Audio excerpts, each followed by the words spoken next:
brought you by Silver Pumps and Motors. Top quality और consistent performance के लिए सिर्फ सिल्वर पंप्स नाम याद रखना। ఈ రోజు ఏం జరగబోతోంది? ఇవాళ్లే చివరి తేదీ. ఒకటే ఒక ఎమ్మెల్సీ స్థానానికి ఎన్నిక. నామినేషన్లకి నేడే ఆఖరి తేదీ. బరిలో ఉండేదెవరు, తమ బలం ఎంతో ఆయా పార్టీలకి స్పష్టంగా తెలుసు. దీంతో గెలవలేము అనుకుంటున్న పార్టీలు పోటీ చేయాలా వద్దా తర్జన భర్జనలో ఉన్నాయి. బ్రేకింగ్ న్యూస్ మనం చూస్తున్నాం. తెలంగాణలో ఎమ్మెల్సీ ఎన్నికల నామినేషన్ కి ఇవాళే ఆఖరు తేదీ. హైదరాబాద్ స్థానిక సంస్థల కోట ఎమ్మెల్సీ స్థానానికి ఎన్నిక జరగనుంది. పోటీ చేయాలా వద్దా అనే దానిపై రాజకీయ పార్టీలు సమాలోచనలు చేస్తూనే ఉన్నాయి. బరిలో ఉండాలా వద్దా దీనిపై కాసేపట్లో కాంగ్రెస్ ప్రకటించనుంది. ఇక పోటీపై బీజేపీ ఎటూ తేల్చలేదు.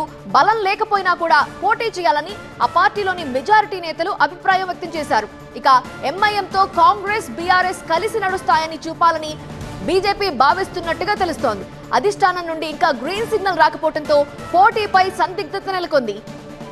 ఇప్పుడున్న బలాబలాల ప్రకారం చూస్తే ఎమ్మెల్సీ స్థానం ఎంఐఎంకే దక్కే ఛాన్స్ స్పష్టంగా ఉంది. అయినా కాంగ్రెస్ మద్దతు కోరుతోంది మజ్లిస్ పార్టీ.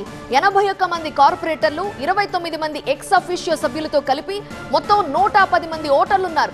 ఇందులో ఎంఐఎంకి 49 ఓట్లు, బీఆర్ఎస్ కి 25, బీజేపీకి 22, కాంగ్రెస్ కి 14 ఓట్లు ఉన్నాయి.